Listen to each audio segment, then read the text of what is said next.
고품격 토크쇼가 된 것 같아요. 품격이 여기서 나오는 네. 우리와 상관없이 주제로부터 품격이 나오는 거예요. 오늘 처음으로 시인을 모시고 시집에 대해서 얘기하게 됐습니다. 김준혁 작가 너무 오랜만에 만나고 싶어서 왔어요. 네, 내가 이런 존재야. 아 진짜 시를 쉽게, 간단하게, 아름답게 감상할 수 있는 법을 알려드리면 좋겠다. 할 수 있으세요? 할 수 있습니다. 진짜? 그럼요.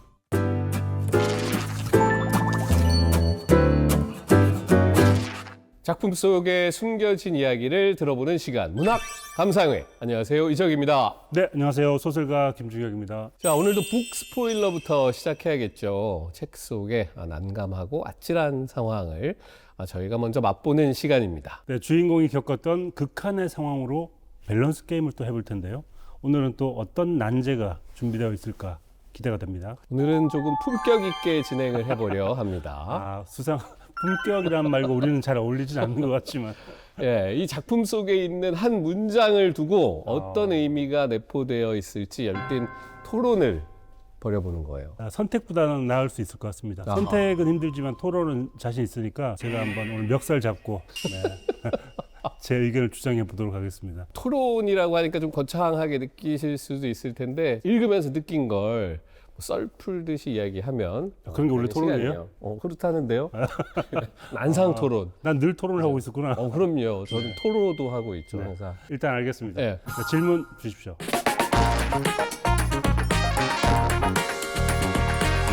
신앙송은 진짜 오랜만인데요. 고등학교 이후로 옛날엔 신앙송을 꼭 시키고 그랬잖아요. 시를 다 외우는 적도 있지 않았어요? 아니 뭐 나보기가 역겨워 가실 때 때. 뭐 이러는 거 외우고 같이 진짜 조금 더 윗세대들은 몇 편씩 외우고 내가 윗세대 그 진짜 다이어리에 시 딱 필사해가지고 적어 다니면서 내가 봤던 원래 책갈피 만들어가지고 그렇죠. 코팅해가지고 코팅하고 이파리 하나 딱 낙엽 띄워가지고 이렇게 해가지고. 네. 옛날 사람들이다. 자, 오늘 시는 그런데 굉장히 모던한 시입니다. 한번 읽어볼까요? 시와 물질. 로알드 호프만은 화학자이자 시인이었다. 그의 규칙을 적용한 물질에는 몇 가지 폭발물과 독극물도 포함되어 있었다. 아무도 생각해보지 못한 물질들이었다. 그 책임을 묻는 질문에 호프만은 대답했다. 세상에 태어나지 말았어야 할 물질은 없습니다. 게다가 나는 그 물질들의 특허권을 갖고 있지 않고 그 결과로 돈을 벌지도 못했어요. 어떤 물질이 위험하다고 그것을 발견한 책임을 과학자 개인이 져야 할까요? 우리의 발견은 물질들의 새로운 연관성을 보여주었을 뿐입니다. 우리의 발견은 수십만 명의 과학자가 함께 맞추며 찾아가는 거대한 퍼즐 속의 일부일 뿐입니다. 심지어 시도 사람을 해칠 수 있어요. 슈테판 클라인과 로알드 호프만의 대화를 읽다가 이 문장에 오래 멈춰 있다. 헤모글로빈 분자에서 아름다움을 읽어낸 호프만에게 시란 어떤 것이었을까? 시와 물질 또는 시라는 물질에 대해 생각한다. 한편의 시가 폭발물도 독극물도 되지 못하는 세상에서 수많은 시가 태어나도 달라지지 않는 이 세상에서. 제가 이 시를 읽고 왔잖아요. 예. 집에서 눈으로 보는 이 시와 이적 씨의 목소리로 이 시를 들으니까 완전 다르게 느껴지는 게 역시 시는 이렇게 목소리를 읽어야지 더 빛나는구나 새삼 느꼈어요. 맞아요. 그 시에 약간 음악성 같은 것도 네. 있고 뭐 그 꼭 운율을 맞추지 않더라도 네. 리듬과 호흡이 있으니까. 시도 노래한다고 하잖아요. 네. 노래하는 것처럼 한국 최고의 뮤지션이 또 이거 읽어주니까 한편의 노래처럼 왜 지금 가요계 음유시. 음유시 예, 예. 네, 두 가지 중에 저희가 선택을 해야 되는데요. A. 심지어 시도 사람을 해칠 수 있다. 아니다. B. 시가 사람을 해칠 힘은 없다. A. 네, B. 전 B라고 생각합니다. 결국 심지어라는 말. 그러니까 사실 세상에 많은 물질이 있을 텐데 그 물질 중에는 우리에게 이로운 물질이 있고 해로운 물질이 있을 텐데 우리가 알고 있는 가장 이로운 물질 중에 하나가 시가 아닐까. 근데 그조차도 누군가를 해칠 수 있기 때문에 그 의미를 담는 것 같아요. 네. 이 저변에 깔린 그 맥락은 이렇게 추측해 보건데 네.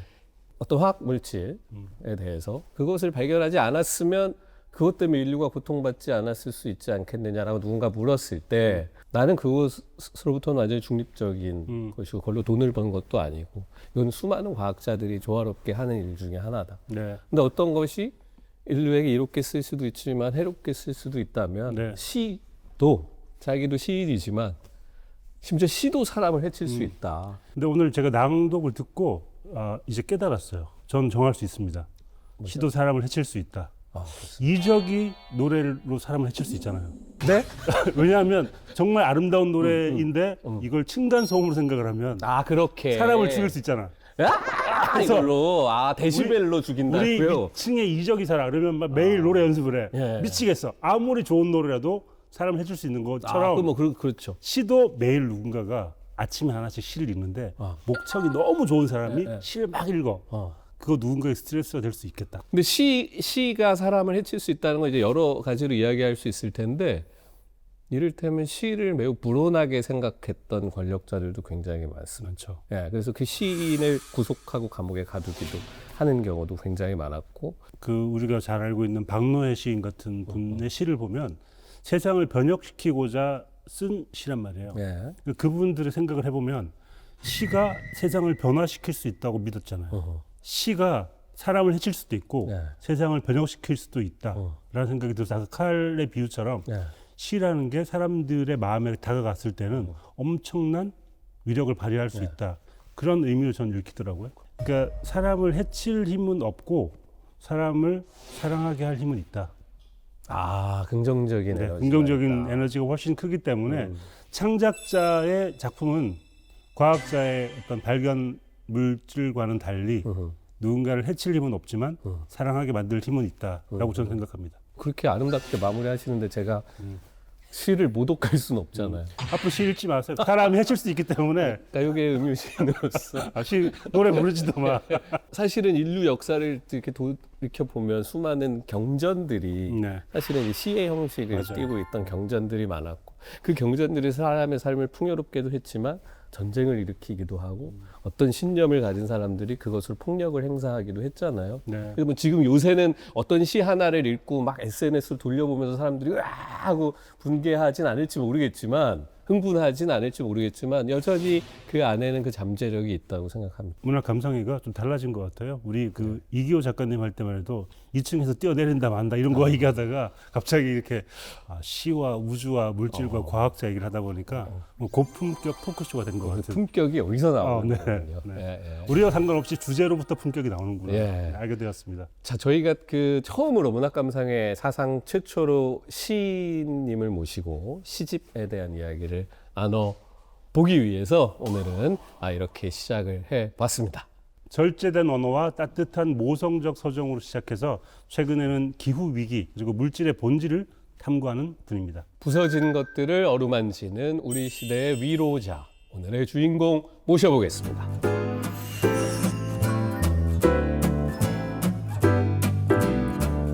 자, 오늘 저희가 모신 분은요, 한때는 뿌리를 지키는 따뜻한 흙이었으나 이제는 물질이 내뱉는 숨결에 귀를 기울이는 분입니다. 네, 낭만적인 서정에 머물지 않고 치열하게 문제의식을 논하는 분이기도 합니다. 네, 뿌리에게 그 말이 잎을 물들였다. 그곳이 멀지 않다. 말들이 돌아오는 시간, 파일명 서정시, 가능주의자, 그리고 시와 물질까지 서정시인을 넘어 비인간 존재의 목소리를 대변하는 기록자 나희덕 시인 모셨습니다. 어서 오세요. 네, 안녕하세요. 반갑습니다. 네, 저는 예전에 뵌 적이 있는데 네. 정말 오랜만에 뵙거든요. 변함없으신 것 같은데 요즘 어떻게 지내십니까? 예, 잘 지내고 있고요. 네. 사실 제가 유튜브나 TV에는 출연을 안 하는 편인데 네. 김준혁 작가 너무 오랜만에 만나고 싶어서 네. 왔습니다. 내가 이런 존재야. 진짜. 나 때문에 오신 분들이 많아 지금. 대단하신 우리 김준영 작가님. 예, 이제 역할 끝나셨으니까. 저는 이번 회차를 준비하면서 문학감상회가 한 뼘 더 성장하겠구나. 이렇게 생각했습니다. 오늘 처음으로 시인을 모시고 네. 시에 대해서, 시집에 대해서 얘기하게 됐습니다. 제작진들이 네. 좀 시를 무서워하더라고요. 아, 그러니까 시가 어렵다. 난해하다, 말하기 힘들다. 그런 편견을 깨야 된다 우리가. 네. 우리가 역할이 뭐냐? 네. 문학을 감상하는 법을 알려드리는 거잖아요. 어. 시를 쉽게, 간편하게, 아름답게 감상할 수 있는 법을 네. 알려드리면 좋겠다. 그런 생각을 했죠. 할 수 있으세요? 할 수 있습니다. 진짜? 그럼요. 이거 오늘 그러면 한번 쫓아가 보겠습니다. 시는 엄청나게 쉬운 거예요. 자기가 소설가라고 시를 약간 이거 아니 이거 듣기에 따라서 조금 언짢을 수도 있지 않으신가요? 그래도 이번 시집이 네.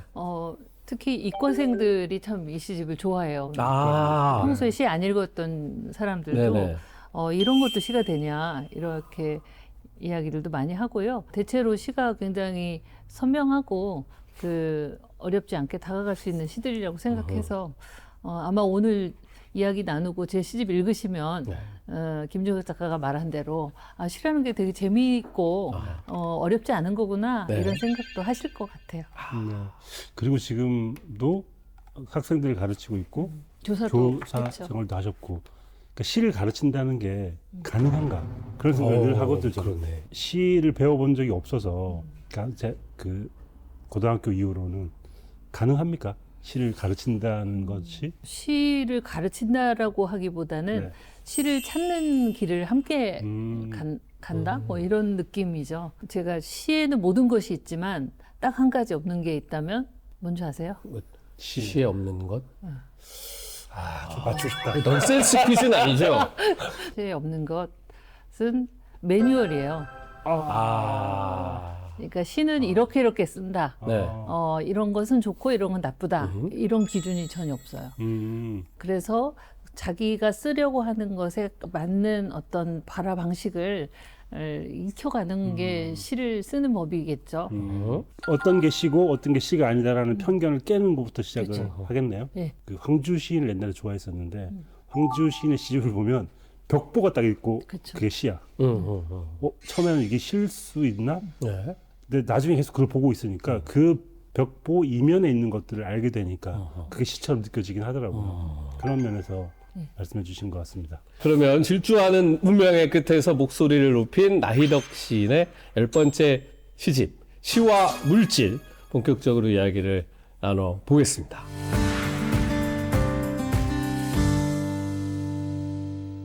나희덕 시인께서 처음 시를 접했던 순간이 궁금합니다. 시를 쓰게 된 계기는 무엇이었을지. 저는 하여튼 중학교 2학년 때 윤리 선생님이 칠판에 가끔 그 시들을 칠판에 써주셨거든요. 윤리 선생님. 예, 문학 청년이었던. 네.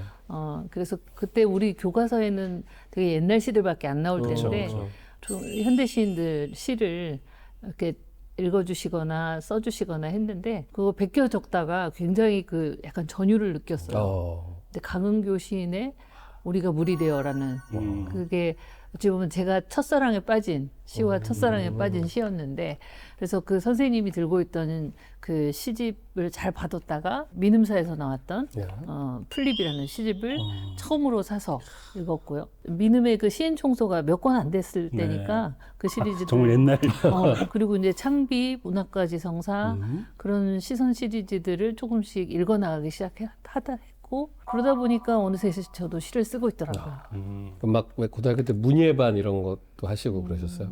문예반을 들어갔다가 예. 2달 만에 나왔어요. 왜요? 왜요? 뭔가 뭔가 되게 문청 특유의 되게 감상적인 그리고 막 엄청 폼 잡는 그런 분위기가 많았어요. 예. 그래서 선배들이 뭐 매일 뭐 시를 써오라고 하면서 막 좀 억압적인 좀 분위기가 있어서 그냥 제가 나왔는데 나와서 들어간 곳이 생물반이었거든요. 생물반. 생물반. 오, 시와 물질인데? 이거 그러네. 주목 경로가? 예. 예. 그래서 제가 이 시와 물질 시를 쓰면서 네. 약간 그때 생물반으로 다시 돌아간 것 같은 느낌?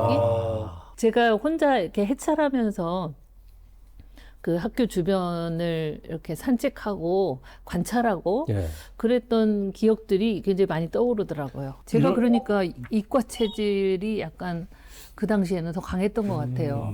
좋아하는 과목도 뭐 수학, 화학, 생물 이런 과목 좋아했고 시인이 안 됐으면 과학자가 됐을 것 같아요. 시인 겸 과학자가 되셨을 수도 있겠네요. 이 시화 물질에 나오는 그 호프만. 네. 로얄드 호프만도 예, 예. 화학자이면서 시인이죠. 아까 왜 과학도 되게 좋아하셨다 그러셨잖아요. 근데 결국은 문과를 택하시고 국문과를 가셨어요. 그리고 시인이 되셨죠. 그때 이제 선택의 어떤 제일 중요한 기준은 무엇이었을까요? 국문과를 간 것은 시인이 되려고 간 건 아니에요. 그냥 어떤 학자로서의 길을 가거나 뭐 그런 걸 더 생각을 했지. 저는 시인이나 예술가가 되기에는 좀 지나치게 평범하고 좀 차분한 사람이다 이런 생각을 많이 했거든요. 기발한 상상력의 소유자들이 예술가가 되는 거지. 나는 그러기에는 좀 부적합한 사람 아닌가 이런 생각을 많이 했고요. 예전에 약간 시인들은 좀 기행도 좀 하고 막 수염도 막 남자 기르고 막 좀 낭만주의적인 그런 시인상이 예. 워낙 있었으니까 아하. 좀 거기에는 부적합한 사람이라는 생각을 시인으로 등단하고도 한참 했던 것 같아요. 아. 근데 등단하시고 나면 이제 주변에 다 시인들이 많잖아요. 네. 그럼 그 시인들을 보고 나는 평범하다고 생각하셨어요? 아니면 생각의 시인과 직접 만나본 시인의 차이가 있지 않았을까요? 80년대 말에 제가 등단을 했는데 90년대까지 문단의 분위기는 상당히 그런 낭만주의적인 그런 분위기가 있었죠. 그래서 그때 제 별명이 뭐였는지 아세요? 그 전도 부인. 전도 부인이요? 종교적이고 좀 엄숙한 아. 또 모범생 아. 이런 식으로 저를 많이 놀렸어요. 그런 것에서 좀 벗어나려고 꽤 애를 썼죠.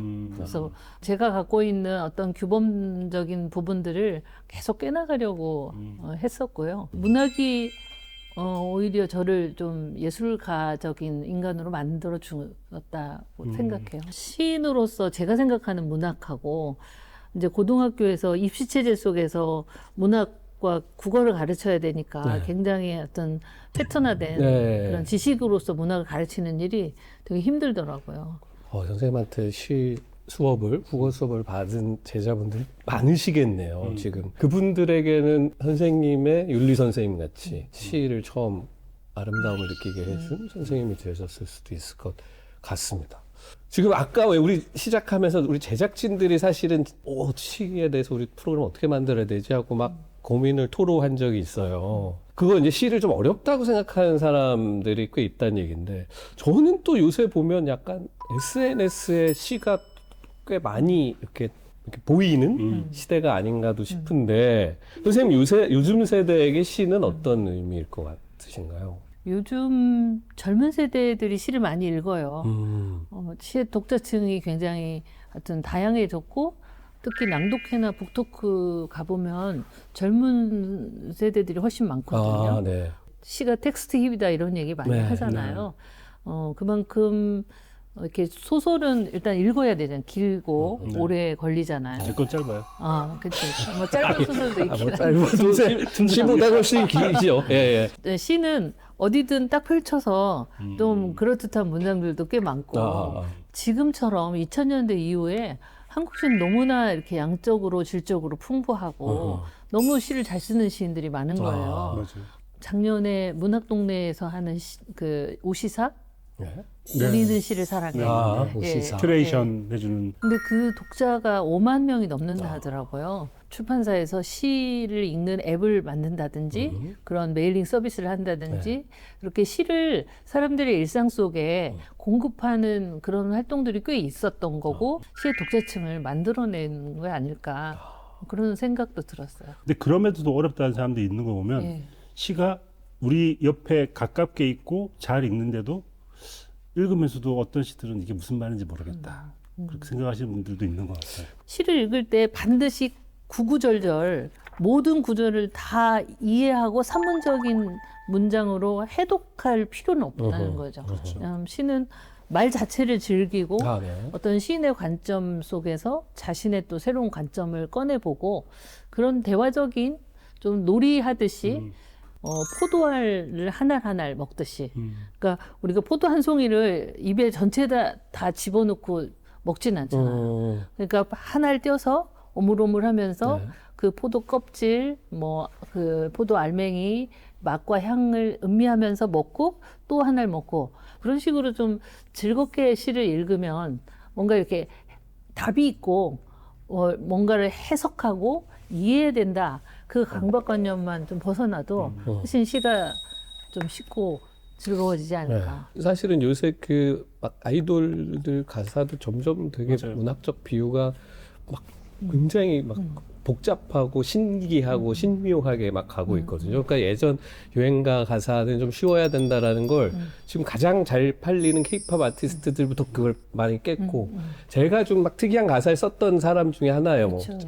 욕조 들었는데 달팽이가 막 노래를 하고 막 이런. 그때는 저도 이거는 대중가요는 너무 어렵다 생각했는데 요새는 그 정도는 그냥 쉽지. 세계관 저 말미에 어디 있는 거지 훨씬 더 복잡해져서 많은 사람들이 좀 그런 것을 이게 무슨 뜻이야를 그러니까 숙제처럼 풀지 않아도 돼. 이게. 약간 게임처럼 서로 이거는 이런 의미일 것 같아라고 즐길 수 있는 토양은 오히려 생긴 것 같아요. 오시기 전에 시와 물질 낭독을 해주셨는데 그냥 눈으로 보는 거랑 소리로 듣는 거가 되게 다르더라고요. 네. 그 시는 부르고 발화해야지 더 이렇게 잘 들리는 것 같아요. 소리를 내서 읽을 때 주는 어떤 여러 가지 음악적인 부분들 맞아. 그 시집 안에도 슴새에 대한 이야기가 이렇게 나오는데 저는 슴새는 거의 굉장히 청각적으로 들리잖아요. 선생님 중간에 보면 가슴 한 구석이 없어져서 슴새가 되었나 막 이런 식으로 이제 소리에서 이렇게 뱀, 발, 뭐 이렇게 맘 뭐 이런 걸 흘러가는 그런 음악적 부분이 너무 중요하죠. 근데 그래서 바로 그런 이유 때문에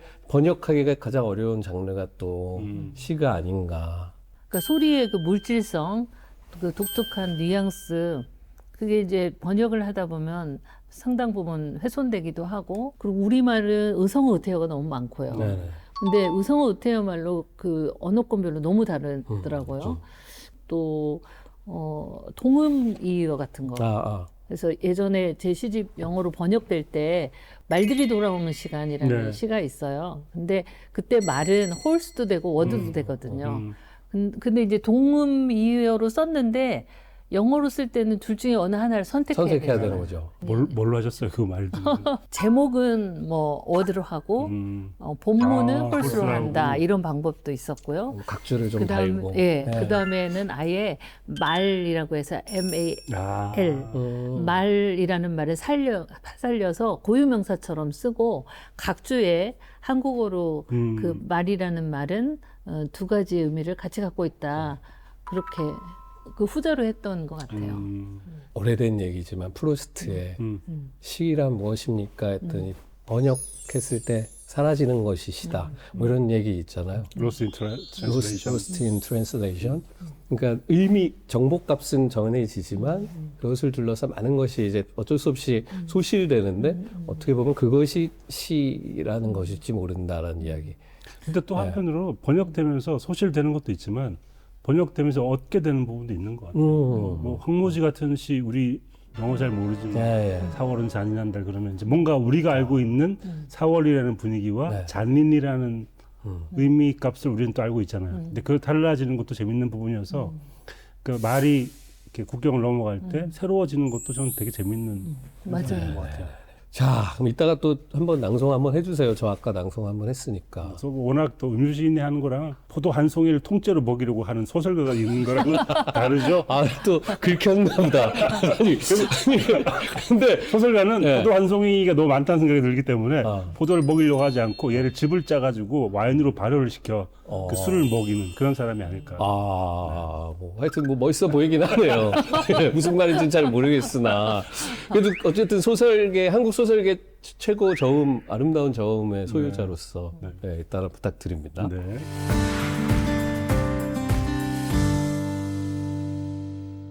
뿌리부터 물질까지. 이 얘기예요. 제가 선생님 첫 시집 들고 왔고 가장 최근의 시집 들고 왔는데 진짜 뿌리에게 그리고 시와 물질.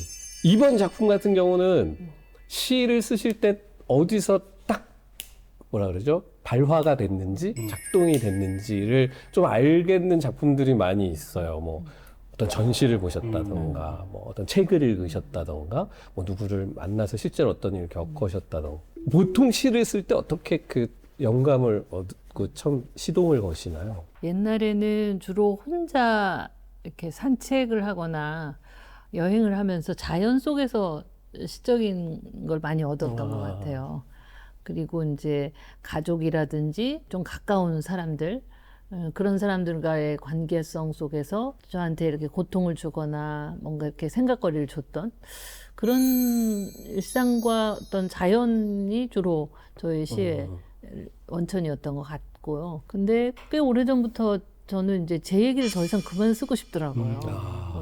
쓸 만큼 쓰기도 했고, 내 개인적인 또 내 가까운 이야기 이런 것보다는 좀 내 바깥에 있는 나하고 좀 먼 존재들, 분명히 하나의 세계 속에서 얽혀 있고 상호작용하는 그런 존재들에 대해서 뭔가 쓰고 싶다. 그러다 보니까 이제 이런 물질에까지 이르게 된 거죠.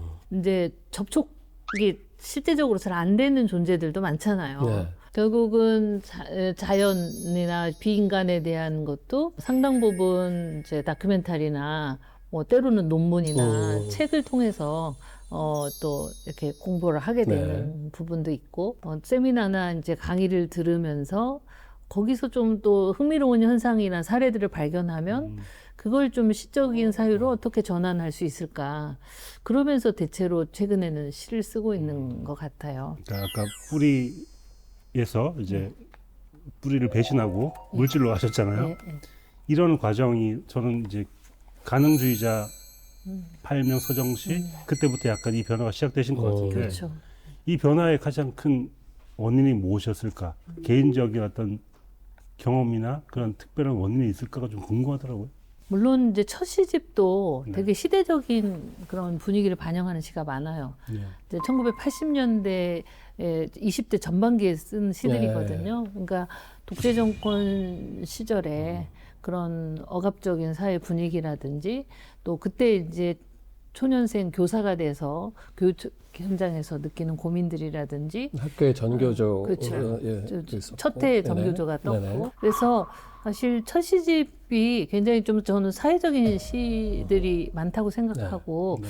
다만 그것들을 그때도 분명하게 막 직설적으로 드러내지는 않았죠. 변화했다고도 볼 수 있지만 어떤 개인적인 서정과 어떤 일상적인 시편들이 다시 뭔가 이렇게 내 개인의 삶이 우리 시대와 어떤 연결성을 갖고 있고 내가 그것들에 대해서 어떻게 생각하는지를 다시 이제 되묻게 된, 돌아오게 된 지점이라고도 할 수 있고요. 최근 시들이 그런 점에서는 다시 첫 시집의 어떤 시대적인 문제들로 돌아온 것이지 완전히 변한 거는 아니다. 이렇게 저 이제 시와 물질을 빼고 얘기하면 사실 파일명 서정시를 제일 좋아하는데 거기 보면 되게 모던한 실험들도 많고 네. 형식적인 파괴도 되게 많아가지고 예전에 그런 시를 생각하면 완전 다른 쪽으로 가셨다라는 느낌이 들었고 가능주의자나 이 작품에도 보면 그 각주나 이런 것들을 통해서 그 예술과 시와 과학의 결합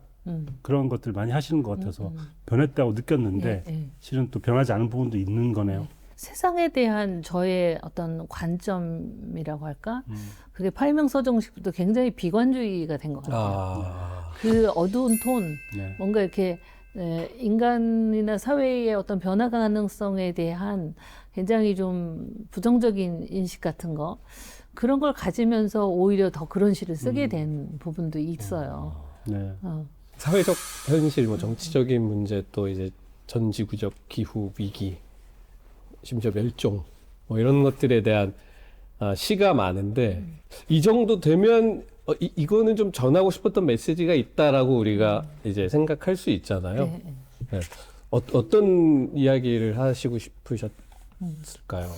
시가 선명한 듯한데 또 그렇다고 해서 저의 메시지가 선명하지는 않아요. 시가 대체로 질문의 형식을 띠고 있고 네.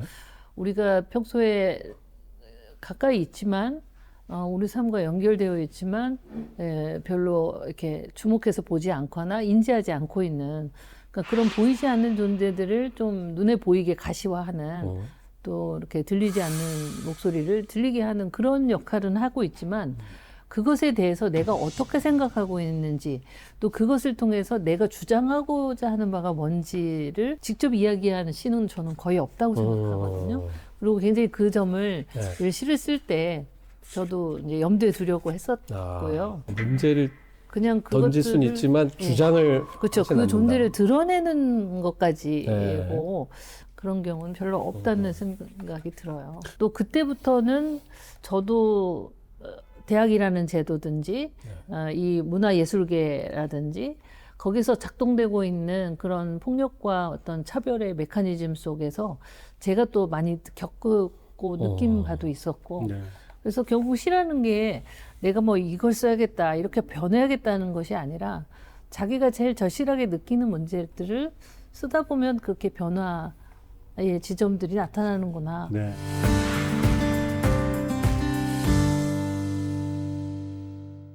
세 번째 키워드가 낭독의 발견이라는 얘기는 이제 우리가 이제 시를 낭독하는 시간이 네. 됐다라는 말씀인데 예전에는 그 문화센터 같은 데서 신앙송도 하고 강좌 같은 것도 있었어요.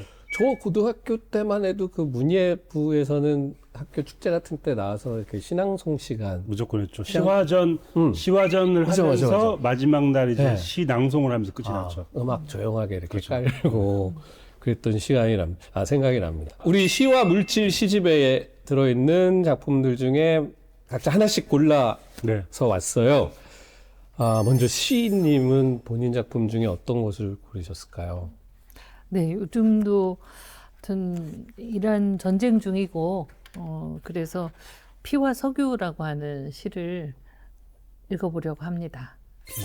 뭐 지금 너무 시의적절한 그 약간 제목이네요. 대비되는 것 같기도 하네. 시와 물질, 피와 석유. 피와 석유. 피가 약간 시에 가깝고 석유가 물질에 가까운 느낌이네요. 그런 이분법. 그래서 좋죠. 벗어나라. 아니 그러니까 사실 이번 시집이 뭐와 뭐가 많잖아요. 네. 제목부터 해서 뭐 밤과 풀도 있고 네. 바다와 나비도 있고 닭과 나, 뭐 시인과 은행, 산호와 버섯. 근데 맞아요. 다 뭐와 뭐로 이렇게 어떻게 연결되어 있는데 사실 이렇게 일반적으로 잘 연결 안 되는 네. 존재들을 이렇게 연결하는 그래서 피와 석유도 사실 이제 피는 이제 유기체의 어떤 것이고 또 석유는 뭔가 자원, 물질 이런 느낌을 주잖아요. 네.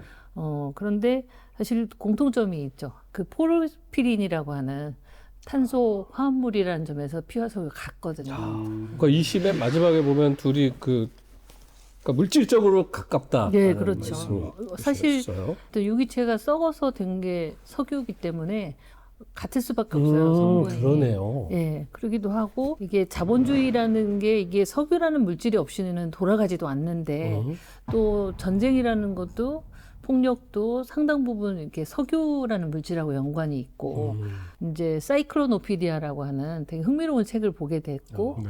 거기서 이제 포르피린이라고 하는 화합물이라는 점에서 갔다. 그게 이제 이 시를 바로 이제 피와 석유라는 되게 대립되는 것들을 하나로 연결하면서 이제 시를 쓰게 된 거죠.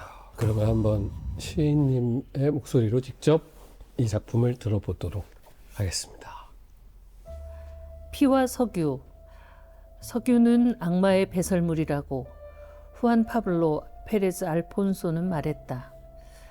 베네수엘라의 광업개발부 장관이었던 그는 오펙의 설립을 주도했지만 석유가 부정부패와 갈등의 강력한 매개체라는 걸 누구보다 잘 알고 있었던 듯하다. 록펠러는 자신의 석유를 더 많이 팔기 위해 램프와 난로를 아주 싸게 팔았다. 그들에게 가장 큰 위험은 석유 소비가 줄어드는 것. 매일 1억 배럴의 석유가 세계로 팔려나간다.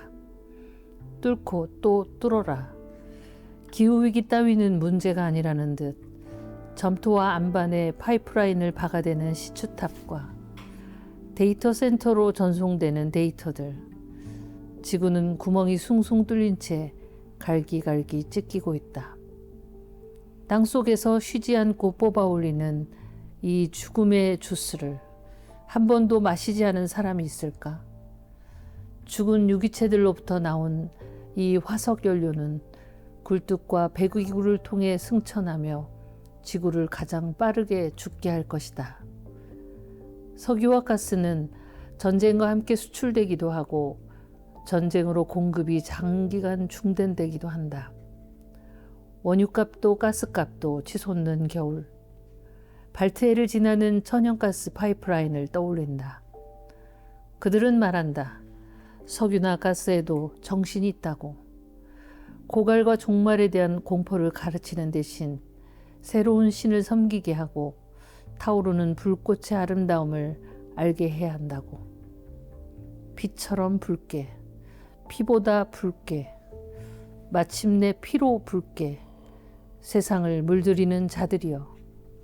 더 이상 석유를 위해 피를 흘리지 말라. 피는 붉고 석유는 검지만 피와 석유는 포르피린이라는 같은 혈통을 지녔다. 네, 좀 심각한 시네요. 네. 지금 이 이란 전쟁과 우크라이나 전쟁을 전 세계인이 목도하고 피부로 느끼고 있는 이 시점에 너무 와닿는 시가 아닌가 생각이 듭니다. 시작할 때는 좀 은유적으로 왜 석유가 문명의 동맥을 흐르는 피와 같다라는 느낌으로 들어왔다가 나중에는 실제로 이 포르핀이라는 같은 혈통을 지녔다로 딱 마무리되면서 어떤 그 아이러니가 더 강하게 느껴지는 것 같습니다. 피와 저 석유를 제가 이제 이분법적으로 대립항으로 구분하였지만 네. 실은 대립항이 아니라 위드에 가까운 함께 가는 그런 아. 성분들이라는 얘기를 해주신 것 같고, 보통 시를 읽을 때 저는 이미지를 떠올리게 되는데 이 시를 제가 들었을 때, 제가 읽었을 때 이미지는 뭔가 계속 뭔가 뿜어져 나오는 거 있잖아요. 석유 그 시추할 때 보면 이렇게 막 계속 뭐가 뿜어져 나오잖아요. 그 뿜어져 나오는 게 되게 이제 처음에는 신기하다고 생각을 했었는데, 요즘 생각해 보면 지구 안에 있는 것들이 계속 피를 토하는 느낌? 전 그런 느낌이 들어서 울컥울컥 이렇게. 우열 같은 그런 느낌이 드는데 이 시를 듣는데 약간 그런 느낌이 떠올랐어요. 저는 이 시에서는 아까 그 부분 피처럼 붉게, 피보다 붉게, 마침내 피로 붉게. 이런 건 눈으로 볼 때보다 이렇게 소리로 말해짐으로써 훨씬 또 네. 와닿는 것 같아요. 제가 또 나름 영화 전문가잖아요. 네? 영화 전문가시죠? 부끄럽지. 뭐 어디 다 전문 아니 다 전문가. 커피 전문가시고 다양 전문가. 다양한 분야의 전문가시니까. 사실 네. 이 시 딱 보는 순간 떠올랐던 영화가 있거든요. 데어 윌비 브러드라고. 다니엘 데이 네, 루이스. 폴 토머스 앤더슨. 그게 이제 석유를 그 캐내는 그 광부였던 그 사람의 이야기 일대기인데 거기 보면 진짜 수많은 자본주의의 피와 막 많은 것들이 뒤섞여 있는 석유를 피와 연결시키는 그런 이미지가 있어가지고 그것도 떠올랐고. 네. 네. 자, 우리 두 번째 작품으로 한번 넘어가 볼게요. 이번엔 제가 네. 골랐는데요. 무겁고 투명한이라는 작품을 한번 읽어보겠습니다. 새는 바위에 앉아 있다. 날개보다 무거운 것은 없다는 듯이. 날아오르라고, 어서 날아오르라고 외치는 동안 나는 점점 무거워지고 새는 점점 투명해진다. 내가 너무 무거워서 투명해진 새는 며칠째 바위에 앉아 있다. 누가 새를 점화시켜 줄 것인가? 부싯돌처럼 바위를 쪼개며 날아오르기를 기다리는데 새는 미동도 없다. 아니다. 새는 날고 있다. 날개가 있다는 것조차 잊은 채 발톱으로 바위를 움켜쥔 채 새는 날고 있다. 내 어두운 뼛속의 먼 하늘을. 저보다 잘 읽어주시네요. 아이고 무슨. 좀 전에 약간 다큐멘터리 한 편을 본 것 같은. 제가 나레이션을 좀 했었죠 예전에. 네. 아빠 어디가 이런 거. 네. 과연 우리 아이들 무사히 돌아올 수 있을까요? 저는 이 첫 번째 그 연이 너무 좋아서 새는 바위에 앉아 있다. 그다음에 날개보다 무거운 것은 없다는 듯이. 여기서 그냥 딱 반했어요. 너무 좋다. 그 날개는 우리는 그 날개가 있어서 날 수 있다고 생각하고 있었는데 그 날개가 무거워서 못 난다는 생각에. 그리고 이 작품을 이제 읽어야 되니까 몇 번 더 보면서 저의 이미지는 이 새가 실제로 바위에 앉아 있는 느낌이 아니라 그냥 돌로 조각된 바위돌 위에 이렇게 새가 있는 것 자체가 하나의 돌로 된 조각같이 느껴지는 거예요. 영영 날 수 없을 것 같은데 바위를 이렇게 움켜쥐고 근데 언젠가는 날 것 같다가도 아니야 지금 이미 날고 있다. 내 어두운 뼛속에 먼 하늘을. 완전 해석이 달라. 저는 이 시를 딱 보자마자 네. 이 새는 이제 곧 죽기 직전의 새야. 아 늙어서. 늙어서 이제 날 수 없어. 아하하. 그래서 자기가 잘 날았던 정말 좋았던 시절을 막 회고하는 거야. 옛날에 정말 잘 날았었지. 막 그러면서 그러면서 이제는 못 날아. 날개가 너무 무거워. 그래서 마지막으로 나는 게 상상으로만 날 수 있고 내 어두운 뼛속에 먼 하늘을 날았던 그 시기를 떠올리면서 죽어가는 새. 아. 자, 그것도 완전 다른 어떤 시인의 어떤 예. 관점이랑 소설가의 이야기적인 관점. 이렇게 다르면 좋으시죠? 좋죠. 그런 게 이제 여러 갈래로 나올수록 그래도 좀 뭐 품이 있는 시가 되는 거니까. 저는 꿈을 평소에 잘 안 꾸는데 꿈의 이미지예요. 아. 꿈속에 가끔 저는 저의 분신으로 새를 보거나 느낄 때가 있거든요. 그래서 현실 속에서도 어떤 새는 그 수많은 새 중에 저게 나다 이런 생각이 너무 분명하게 아무 근거 없이 들어요. 오. 어디 마당에 네. 젖은 톱밥을 쪼고 있는 까마귀 한 마리를 봤는데 네. 저게 언젠가 나였던 나다. 그런 느낌이 확 드는 경우도 있고 이것도 이제 새 한 마리가 바위에서 계속 날지 못하는 거예요. 근데 그 새를 보면서 제가 꿈속에 또 다른 내가 계속 나를 고르라고 막 계속 마음으로 이제 응원하는 거죠. 그런데도 계속 앉아 있는 그냥 중력을 거스르고 날아야 되는 존재가 정말 그 중력의 지배 속에 얽매여 있는 그 존재 속으로 제가 들어갔는가 봐요. 그런데 그 무거운 건 대체로 불투명하다. 또 가벼운 것은 투명하다 이렇게 되잖아요. 네. 근데 이 시의 제목은 무겁고 투명한이에요. 그 무거움 속에 들어가면 오히려 굉장히 투명해지는 뭔가 그런 감각들 그런 걸 가끔 이제 꿈으로 꾸죠. 낮에 꾸면 꼭 꿈을 잘 기억하고 일찍 깨는 게 얕게 자서 그런 거라고 하더라고요. 꿈 전문가. 네. 다 전문인가? 3개월 동안 꿈만 공부했어요. 아 그러네요 또. 저 어제 꾼 꿈에서는 막 쓰나미가 몰려왔었는데 저는.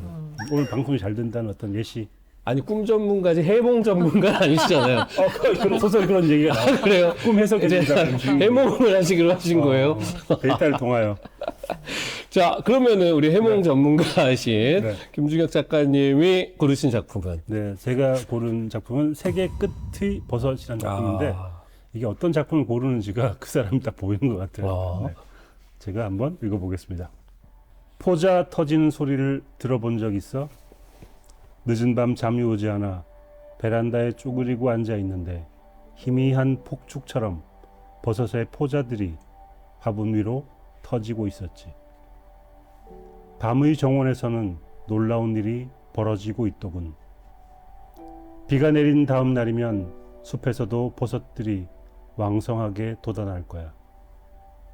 바위와 이끼와 뿌리와 균사가 그물처럼 얽혀 있는 숲. 버섯은 그늘을 좋아해. 버섯은 죽은 나무를 먹고 자라.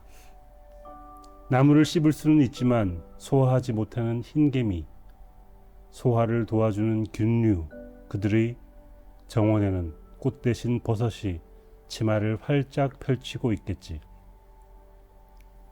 나는 땅속의 세계를 상상하면서 축축하고 구불구불한 길을 걸어 들어갔어. 더 깊은 숲으로, 더 멀고 먼 숲으로. 포자 터지는 소리가 폭죽처럼 들리는 숲으로. 세계 끝의 버섯을 향해. 네. 전 이게 너무 장면으로 그려져가지고 네. 그림으로 그리고 싶을 만큼 청각으로 시작했는데 시각으로 느껴지고 후각이나 촉각 같은 것도 느껴져가지고 다양한 감각들이 보이는 것 같고 마지막 특히 세계 끝의 버섯을 향해 할 때 모험을 떠나는 한 버섯에서 자라는 어떤 세계를 향해서 땅속으로 모험을 떠나는 한 주인공이 보였어요. 스머프인가요? 너무 직접적인데 지금 그런 게 아니에요. 맞아요. 직접적인 이미지가 네. 아니에요. 네. 추상적인 어떤 게 떠올랐어요. 에나칭이라는 인류학자가 쓴 책이고 책 너무 재밌고 그래서 제목 이외에는 제 경험을 주로 쓴 건데 그래도 제가 각주에다가 달아놨고요. 사실 이 시를 쓴 것은 세계 끝에 버섯이 번역되기 전에 제가 이제 뭐 헤로인이나 다른 책들 읽다 보면 자꾸 이 책에 대한 언급이 나오는 거예요. 그래서 궁금해서 이제 영어본을 찾아서 이렇게 번역기를 돌려가면서 좀 보기도 하고 그래서 원래 발표된 때는 세상 끝에 버섯으로 문제지에 발표를 했는데 번역본이 나와서 번역본의 제목을 따라서 네네. 시집에는 이제 세계 끝에 버섯으로 실었죠. 근데 그 책 자체가 흥미로운 것은 이제 자본주의 어떤 사회 속에서 굉장히 좀 비자본주의적인 가치와 영역 또 버섯 캐는 사람들 송이버섯을 통한 어떤 생태계 또 선물 경제 뭐 다양한 어떤 이야기들을 이렇게 버섯이라는 물질을 통해서 하니까 훨씬 흥미롭고 네. 자본주의 사회 속에서도 다른 어떤 생존과 유통의 방식을 보여주는 그런 거를 이제 버섯을 통해서 이렇게 좀 생각해 보게 된 거죠. 전형적인 문과 이해 방식, 이과 이해 방식. 오늘 시인께서 더 이과적으로 해설을 해주시고 그러니까 저는 그 사실 그 버섯을 저도 네. 되게 좋아하는데 네. 버섯의 아름다움을 좋아하거든요. 먹는 걸 좋아하신 게 아니고 먹는 거 좋아하고 네네. 그리고 예전에 제가 그 독버섯 책 본 적도 있는데 독버섯이 진짜 화려하잖아요. 그 색감과 그 형태와 패턴 같은 게 너무 아름다워서 그 책 본 적도 있어요. 매료되는. 네, 버섯 좋아하는데 그래서 이 시를 좋아했던 것 같습니다. 저는 그래도 음악을 하는 그 독자로서 이 시의 그 매력은 그 시각적인 이미지와 더불어서 포자와 폭죽의 그렇죠. 이 터지는 느낌 있잖아요. 그게 계속 뭔가 이렇게 연결되는 것 같아요. 그래서 그 포자와 폭죽이 터지는 파열음에 숲속으로 들어갈 때 이런 것들이 이제 우리 지금 젊은 세대가 어린 세대가 시에 조금 더 가까워질 수 있는 건 랩을 알잖아. 랩. 그렇죠, 그렇죠. 랩에서 어떻게든 운율을 맞추고 뭐 라임을 맞추는 걸 이제 보고 왔기 때문에 다시 시의 어떤 음악성에 대해서 좀 의미에 너무 경도되지 않고 그렇죠. 그 음악적인 부분을 좀 즐기실 수 있지 않을까 그러니까 이런 생각도 합니다. 땅 속의 세계를 상상하면서 축축하고 그렇죠. 구불구불한. 근데 축축한 건 사실은 습도의 문제고 구불구불은 형태인데 그 두 개가 같이 있으면서 어감으로 그게 결합되고 더 깊은 숲으로 더 멀고먼 숲으로 할 때 이 또 발음과 포자 터지는 소리가 폭죽처럼 들리는 숲으로. 그렇죠. 근데 네네. 확실히 그런 두 분이 얘기해 주신 그런 소리의 느낌 네. 같은 거 있잖아요. 그게 굉장히 중요한 예. 부분이고요. 예, 그래서 정말 이렇게 이 시의 뭐 어떤 의미나 주제에 뭐 자본주의가 어떻고 아까 제가 그런 얘기 했지만 사실은 이 시는 굉장히 그런 말의 경쾌함, 이렇게 터지고 뭔가 이렇게 폭죽과 축제의 어떤 느낌 같은 거 예. 이런 것들을 좀 살리려고 했고 그래서 앞에 제가 읽었던 피와 석유는 좀 현재 문명이 갖고 있는 그 어둡고 폭력적인 그런 세계에 대한 거라면 세계 끝에 버섯이나 산호와 버섯은 이제 좀 다정한 그리고 또 그런 현실 속에서도 뭔가 이렇게 소통하고 우정을 가지고 자유로움을 향해서 나아가려고 하는 또 그런 시들이 또 한 부분이 있는 거죠. 원래 예전에 그 인터뷰 하셨을 때 제가 본 것 같은데 왜 문학을 하는가라는 질문에 세상에 더 많은 소리를 듣기 위해서 그러니까 그 소리가 이제 뭐 낮고 힘든 사람의 목소리일 수도 있겠지만 사실은 포자 터지는 소리 같은 것도 그렇죠. 사람들이 눈여겨 귀 기울여 듣지 않으면 듣지 못하는 소리 같은 거를 더 듣기 위해서 감각에 대한 문제이기도 한 것 같아요. 사실 제가 청력이 한쪽이 약해요.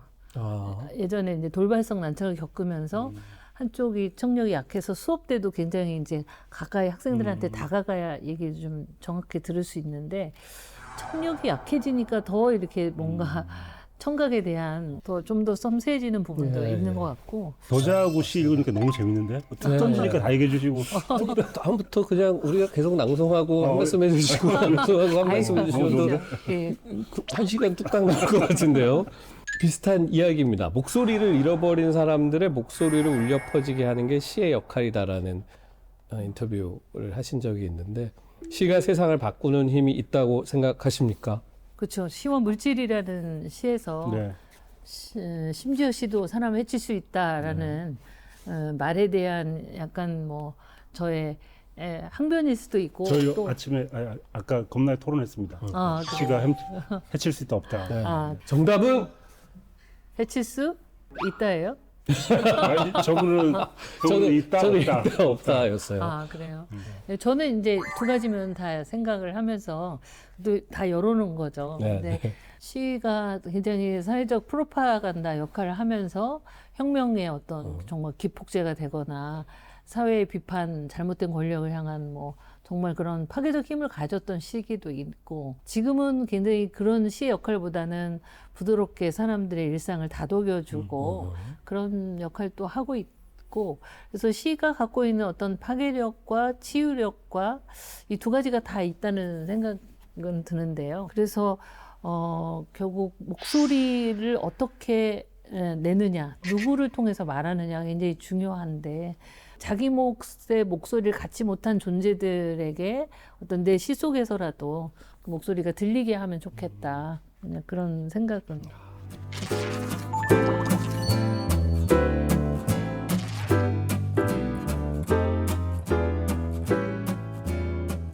저희보다 먼저 책을 읽어주신 밀리의 서재 회원들이 계세요. 네. 그분들이 리뷰를 남겼습니다. 이분들은 자비가 없어요. 눈치도 안 봐요. 네. 그래서 어떨지 모르겠습니다. 혹시 이런 리뷰를 좀 보셨나요? 저도 여기 이제 출연하려고 밀리의 서재에 들어가 봤어요. 네. 그랬더니 제 책이 뭐 챌린지 도서로 올라와 있나 봐요. 아하. 그래서 그 뭐 댓글이 많이 달려서 보니까 굉장히 막 별점이 낮은 것도 많더라고요. 그래서 조금 충격을 받기는 했는데 제 이름이나 제 책을 처음 만난 독자들도 꽤, 있을 수 있죠. 꽤 많은 것 같아요. 그러네요. 이게 일반 서점에서는 자기가 이 시인의 이 시집을 사겠다는 게 명확한데 네. 저희가 노래해야 될 사람들이 여기 이 사람들입니다. 별 한 개 줬어? 다음에 그럼 내가 별 5개 근데 줄게. 굉장히 짧은데 아주 예리하고 네, 그런 것도 있죠. 아주 한마디로 압축해 그 표현들도 재미있는 표현들이 되게 많았어요. 제가 네. 하나 네? 뉴똑님께서 시라는 목소리로 사회 문제를 꺼내자 강력한 목소리가 되어 읽혔다. 근데 이게 아마 이걸 보시는 순간 어떤 목소리 같은 게 들리셨던 것 같아요. 아까 얘기해 주신 것처럼 청각적으로 여기에서 물질과 다양한 인물들이 말하는 소리가 들렸다는 게 전 굉장히 좋은 게 아닌가. 네. 용량선님이 시가 품을 수 있는 모든 가능성과 희망에 조심스럽게 다가가는 그 섬세한 움직임. 너무 좋은 것만 읽어주시는 것 같은데. 시작은 이렇게 해야 조금만 그래요? 네. 시작은 시작부터 막 나갈 수는 없으니까요. 당위정이라고 하죠. 이게 네. 달달한 걸 쌓아가지고 이제. 근데 이 조심스럽게가 저는 되게 와닿네요. 네. 예, 희망에 조심스럽게 다가가는. 제가 공감했던 건 이단단 씨 과학 지식의 국문과 감성 한 스푼 신선했다. 이게 이제 이렇게 느낄 수 있는 거예요. 제가 느끼기에는 국문과적인 마인드의 형식의 과학 한 스푼이라고 느꼈는데 이렇게 과학에 감성 한 스푼을 넣었다고 생각하시는 분도 있겠구나. 현아의 사색이라님이 문이과 통합의 결정판. 그 진짜로 문예반과 생물반을 같이 하셨던 시인님의 자, 인문학적 상상력과 과학기술의 창조력이 융합된 세기의 문장들이다. 시인이시기 이전에 나의 고교 시절 국어 선생님이셨던 작가님을 기억한다. 제 제자요. 네, 서정적인 시의 대가이면서 사회 참여적 시인의 모습도 보여주시고 모든 과학 분야와 환경 기후 시대의 세태까지 작가님은 진짜 창의 융합형 인재가 되실 듯하다.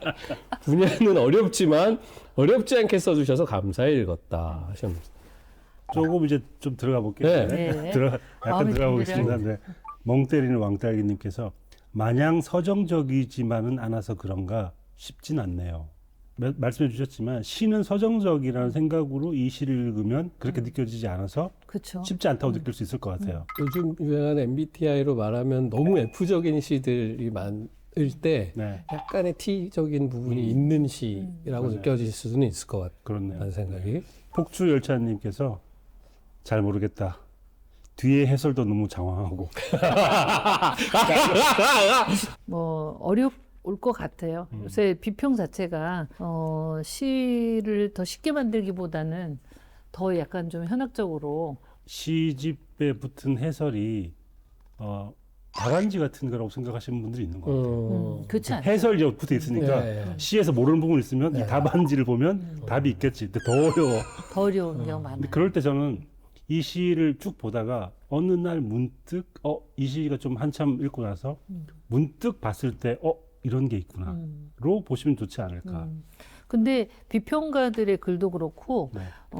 다른 뭐 시집 리뷰 같은 거 일반 독자들의 리뷰를 보다가 깜짝 놀랄 때가 있거든요.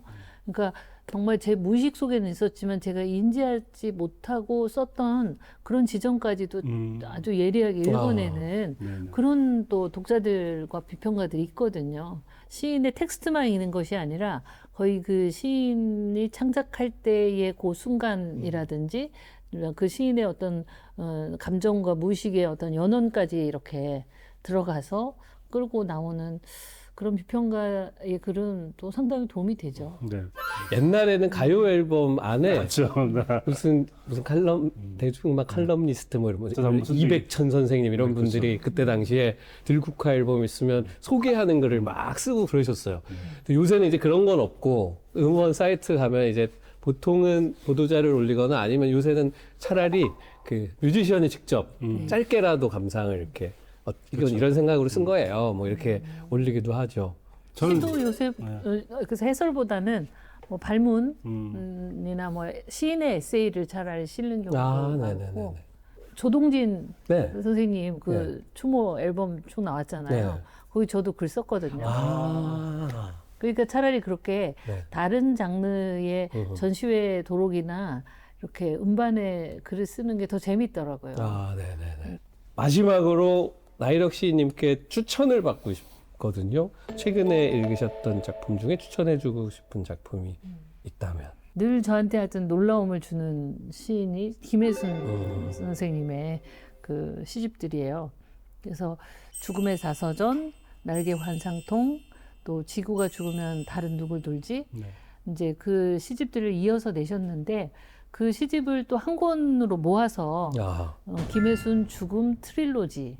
그래서 굉장히 멋진 장정으로 강렬한 어떤 붉은색과 검은색의 그런 시집을 내셨는데요. 김혜순 선생님이 시를 읽으면 그냥 그 죽음의 고통을 그냥 살아내서 그 죽음이 말을 하는 죽음의 자서전도 그렇거든요. 그래서 좀 그런 강력한 그 시를 좀 읽어보시면 좋지 않을까 그런 생각이 들었고요.